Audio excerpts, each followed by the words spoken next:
Life is a game of cricket, and this world the pitch.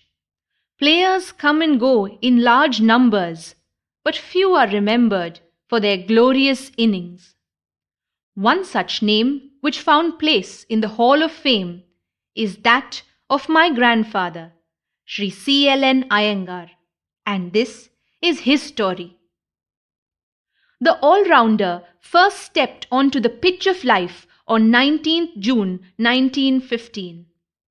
The humble beginnings of this glorious legend was in the home of Shri C. Narasimha Iyengar, an employee of the railways, and his wife, Seetamma.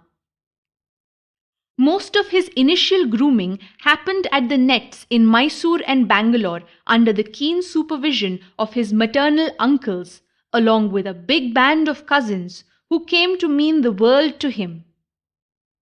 Like all players, he played many a match at the under-19 level, but his stint at the Vishveshwaraya Engineering College ensured that he caught the eyes of the selectors.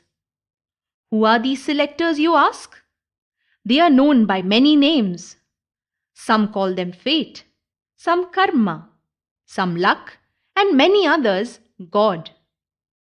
It was these selectors who introduced him to two other players who would contribute vastly to his game. Such was the glory of their partnerships, such was the precision of their game played together, that their names eventually became inseparable. He took on the name of one partner and came to be known as A.C.C. Iyengar, and the other took on his name. She became C.N. Kamalabai. Yes, the two important aspects of a man's life, his family and his career, were set by 1938, just after he finished his B.E. in civil engineering. His first and most crucial partnership was with his wife, Kamalabai. At family gatherings, he would fondly recount the incident that preceded this partnership. As a young student of engineering, when his parents were pressing him to get married, he believed that he was not ready to take on the responsibilities of a marriage till his career took off. Knowing that he had just given what he thought was the worst exam ever, he cleverly put forth the condition. He would marry, but only if he passed in the paper. I guess the selectors were listening, because not only did he pass, but he also bowled his first and only maiden over. And thus, on 30th May 1937, began the longest and his most cherished partnership of over 50 years. This pair witnessed many highs and some lows. Between them, they hit many sixers and skillfully dodged some googlies that life threw at them. The legacy that this partnership left behind for the world to pride and cherish were their 5 children: Rajalakshmi, Meera, Hari, Nagamani, and Krishna. They in their turn have not only imbibed the best qualities of this partnership, but have ensured that it is skillfully passed on to the next generation of 8 grand players, and he was blessed to have been witness to this entire process. The next longest partnership, lasting 37 years, which helped him to peak professionally, was with the ACC group. His camaraderie with ACC was evident right from their first encounter, when he was a mere unpaid apprentice, to the later stages of their on-field bonding when he retired as a senior engineer. The rise was steady, and the support of his partner unflinching. A master of many strokes, those that he was best known for were highway engineering and concrete technology. In fact, the first concrete road between Mysore and Bangalore was designed and its construction supervised by him, as were most of the concrete roads built by the Bombay Municipal Corporation from 1950s to the early 1970s. Some of the highlights of his contribution to this partnership include becoming the first engineer to be selected by the IRTDA in 1950 for a 16-month intensive training in highway and traffic engineering in USA, UK, and Europe. Becoming the in charge of the road groups of Concrete Association of India. Undertaking special training as a fellow of the International Road Federation in 1950-51. Being recognized for his work by the Government of India, who appointed him as a member of the study group on road safety. Becoming one of the principal members of the drafting committee, which submitted an exhaustive report after extensive inspection and enquiry in June 1973. Serving as a member of the Bureau of Indian Standards Committee on Concrete ever since 1947, thus making a mark for himself in the field of concrete design and construction. Even while making a name for himself, he took on the arduous task of training the next generation of players. He was a lecturer for postgraduate courses at Roorkee University and conducted several training courses in Concrete Association of India for the highest level of professionals, including railway and PWD engineers. He was on the committee of assessors for recruitment and promotion of senior scientists of Central Road Research Institute, besides being a referee for evaluation of papers on concrete and traffic engineering. He was a member of the Traffic Advisory Committee of Bombay for over 25 years and also served as the Vice President of the Safety First Association of India. He was also a faculty at the Institution of Engineers, and apart from this, he was a regular contributor to many professional journals. Like most of the great all-rounders that this sport has witnessed, he also pursued and excelled in other games like bridge, rummy, table tennis, billiards, and carom. During the latter part of his career, he also became one of the regulars at the card table at Mysore Association. Being a multifaceted player, he took on many other roles to express his philosophical and philanthropic bent of mind. He associated himself with organizations like Mysore Association, National Kannada Education Society, Krishna Sabha, Deshika Sabha, and erstwhile Kannada Kalakshetra. He was not only an active participant but also held various administrative titles, right from secretary to president and patron.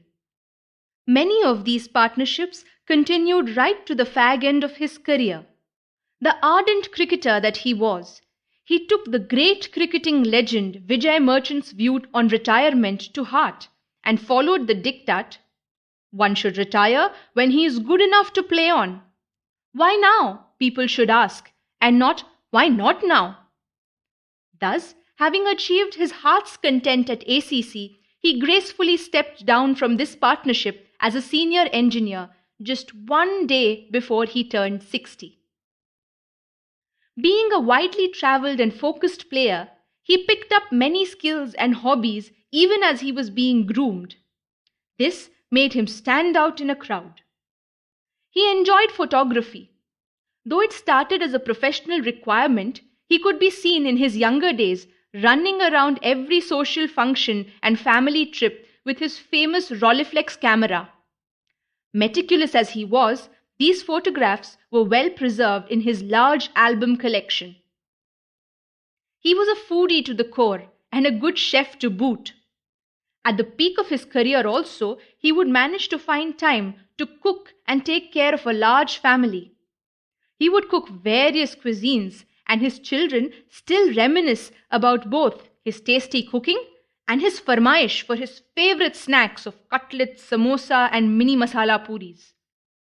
He was an avid reader, a member of all the leading libraries like the British Council Library, USIS, Asiatic Society. He also had a large personal collection of books on religion and spirituality. He was a great music lover. He enjoyed Carnatic music and could be found in most of the concerts of the greats held at Shanmukhananda and Mysore Association. He also had a large personal collection. While he initially collected gramophone records, he kept pace with changing technology and went on to collect cassettes and later on even CDs. He was very fond of driving, journeying extensively through the country, both professionally as well as with family. In fact, his white ambassador car is another nostalgic part of him. Accomplished as he wasn't without his own weaknesses. His trips abroad introduced him to cigars and the pipe. Although not appreciated or encouraged by his family, he continued this habit right to his last years, at the same time respecting their wishes and never bringing his cigar home. Having retired from an active career, he continued to contribute to his field of road construction and safety as an advisor to the government. But in 1983, in an ironic twist of fate, a man who built the arterial roads of the biggest metropolis of Mumbai, an authority on road safety, was paralyzed in a road accident in the remote hamlet of Vijayawada due to an incorrectly laid speed breaker. This accident took a physical and mental toll on him, and yet, with his grit and determination, he regained almost normal functioning and adjusted his lifestyle to suit his altered abilities. Post-accident, his fine motor skills being affected, he switched to a Remington typewriter, clicking away for hours on end, bringing out a whole list of publications, including What's in a Name, Yajurveda Shri Vaishnava Sandhya Vandanam, Essence of Vedantic Faiths and Allied Notes, and Indian Philosophy in Cricket Terminology. It would only be appropriate that any ode presented to him should mirror his philosophy and interest, and that is what I have attempted thus far. But as he aged, his interest in cricket and his understanding of philosophy came together so beautifully that I find it apt to use his own analogy to sum up his life story. You must do what you like, and you must like what you do. This was the motto that he followed to the T. His life was his playground, and he stayed true to his game. The match was set. The field was ready. The batsman Iyengar strode on to the pitch of life, padded with the guards of Jnana Yoga, Karma Yoga, and Bhakti Yoga. The umpires, Lakshmi and his Acharya, were in position. The third umpires, Yama and Chitragupta, were in the box. The bowling side, consisting of greats like Shankara, Ramanuja, Madhava, Buddha, and others, led by their captain, the Paramatman, were ready to pitch the ball, an embodiment of human aspiration. And we, the spectators, watched as this Jivatman played the game of his life.